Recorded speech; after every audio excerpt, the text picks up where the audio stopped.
Hi అండి. ఈ వంటకం మా తెలంగాణలో చాలా స్పెషల్.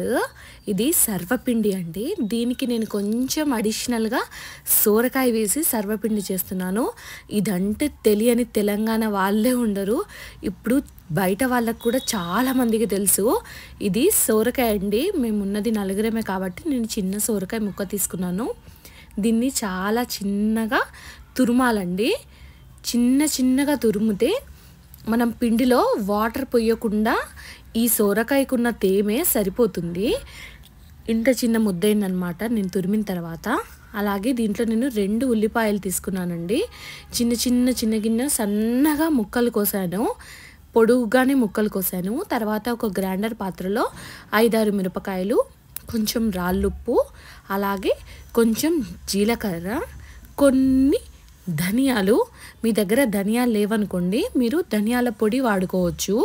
నా దగ్గర ఉంది కాబట్టి నేను ఇందులో వేస్తున్నాను. తర్వాత దీన్ని కచ్చపచ్చగా మంచిగా పట్టి పెట్టుకోవాలండి. ఈ పట్టిన దాన్ని సోరకాయ అలాగే ఉల్లిపాయలు కలిపిన దాంట్లో వేసేసి మంచిగా కలుపుకోవాలండి. ఈ నువ్వులు నేను ఒక 15 మినిట్స్ ముందుగా నానబెట్టి పెట్టుకున్నాను. వీటిని కూడా ఇందులో వేసి మంచిగా కలపాలి. తర్వాత నేను కరివేపాకు వేసుకున్నాను. మీ దగ్గర ఉంటే ఉల్లాకు కూడా వేసుకోవచ్చు. ఉల్లాకుతో కూడా ఇది టేస్ట్ చాలా బాగుంటుంది. ఇంత క్వాంటిటీ సోరకాయకి అలాగే మిగిలిన మిశ్రమానికి నేను 1 కప్పు బియ్యపిండి తీసుకున్నానండి. ఫస్ట్ దాన్ని ఈ బియ్యపిండితో మంచిగా కలిపాను. చాలా మంచిగా నీట్గా దీన్ని మొత్తం సోరకాయకున్న వాటర్ ఈ పిండితో సరిపోయేలాగా మంచిగా కలిపాను. దీంట్లో నేను ఏం వాటర్ వేయకుండానే చేశానన్నమాట. మంచిగా కలిపిన తర్వాత ఇంకా కొంచెం తర్వాత మళ్ళీ పిండి వేసుకున్నాను. ఎందుకంటే మనకు కన్సిస్టెన్సీ తెలుస్తుంది. సోరకాయకి ఈ పిండి సరిపోతుందా లేదా, ఇంకా వేయాల్సి వస్తుందా, మనం కలిపేటప్పుడు తెలిసిపోతుంది. అందుకని చెప్పి చూడండి, ఇక్కడ తెలుస్తుంది కొంచెం లూజ్గా ఉంది పిండి. అందుకని చెప్పి నేను ఇంకా కొంచెం పిండి యాడ్ చేసి మంచిగా కలిపానండి. మీరు ఎంత ఎక్కువసేపు కలపగలిగితే మీ సర్వపిండి అంత టేస్ట్గా ఉంటుంది. ఇందులో వేసుకోవాలనుకున్న వాళ్ళు కొన్ని పల్లీలు అలాగే నానబెట్టిన శనగపప్పు కూడా వేసుకుంటారు. అది కూడా బాగుంటుంది. నా పిల్లలు తినటానికి వాళ్ళకు మధ్యలో పల్లీలు ఇలా శనగపప్పు అడ్డం రాకుండా ఉండాలి అని చెప్పి నేను వేయలేదు. కానీ అలా వేస్తే కూడా దాని రుచి చాలా బాగుంటుంది. ఇంకా కొత్తిమీర కూడా యాడ్ చేసుకోవాలండి. నేను ఈ పిండి కూడా మంచిగా కలిపిన తర్వాత దీంట్లో నేను ఇంట్లో పెంచిన కొత్తిమీర నా దగ్గర అవైలబుల్గా ఉంది. అందుకని చెప్పి నేను ఆ కొత్తిమీర లాస్ట్లో యాడ్ చేసుకున్నాను. ముందే యాడ్ చేసుకుంటే కొంచెం క్రష్ అయిపోతుంది కదా కొత్తిమీర. దాని రుచి తెలియాలని చెప్పి నేను లాస్ట్లో యాడ్ చేసుకొని దీన్ని కూడా మంచిగా కలిపి ముద్దలాగా చేసి పెట్టుకున్నానండి. చేసిన తర్వాత దీంట్లో కొంచెం వంట నూనె కూడా నేను యాడ్ చేసుకున్నాను. తర్వాత దీన్ని ఒక టేస్ట్ చూసి ఉప్పు సరిపోయిందా, కారం సరిపోయిందా. నేను కారప్పొడి వేయలేదండి, ఎర్రగా ఉంటుంది కారప్పొడి వేస్తే. మా పిల్లలు ఇలానే వైట్గానే తింటారు. వాళ్ళకు పచ్చిమిర్చి కారం సరిపోతుంది వాళ్ళ టేస్ట్కి. ఒకవేళ మీకు కావాలనుకుంటే మీరు దీంట్లో కారప్పొడి కూడా యాడ్ చేసుకోవచ్చు. అలా కూడా చాలా బాగుంటుంది. తర్వాత దీన్ని ఒక 15 మినిట్స్ అలా పక్కన రెస్ట్ లాగా పెట్టేయాలి. మనం కలిపే విధానంలోనే ప్రతి వంటకమైనా ఏదైనా మనం మ్యారినేట్ ఎలా చేస్తామో అన్న దాని మీద దాని రుచి ఆధారపడి ఉంటుంది. చూడండి, పిండి ఒక బాల్ లాగా చేసుకోవాలి. ఎంత బాగా నీట్గా కనిపిస్తుంది పిండి అని. ఈ ఒక బాల్ లాగా చేసుకుంటే మనము దాన్ని అప్పలాగా ఒత్తినప్పుడు అది నీట్గా వస్తుందన్నమాట. నేను ఫ్రై ప్యాన్ తీసుకున్నానండి దీనికోసం, సర్వపిండి చేయడానికి.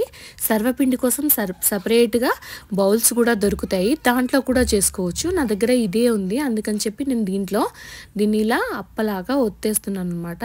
చాలామందికి బియ్యపు రొట్టెలు చేసే అలవాటు ఉంటుంది. వాళ్ళకు ఇది ఈజీ అనమాట. బియ్యపు రొట్టెలు ఇలా ఒత్తుతారు కదా, అలా మంచిగా ఒత్తేసి వీటిలో రంధ్రాలు చేసుకున్నానండి. నేను చిన్నగా రంధ్రాలు వేలుతో చేసి పెట్టుకున్నాను. వాటిలో కూడా ఆయిల్ వేసి పెట్టుకున్నాను. అలా వేయడం వల్ల ఈవెన్గా కాలుతుంది అని, లేదంటే ఎడ్జెస్కి ఆయిల్ ఎండిపోయి మధ్యలో కాలకుండా ఉంటుందని చెప్పి అలా రంధ్రాలు చేస్తారు. చేసి వాటిలో కూడా కొంచెం ఆయిల్ వేసి పెట్టుకున్నాను. మా అమ్మ వాళ్ళ ఇంట్లో కానీ మా అత్తగారింట్లో కానీ సర్వపిండి అంటే చాలా మందికి ఇష్టం.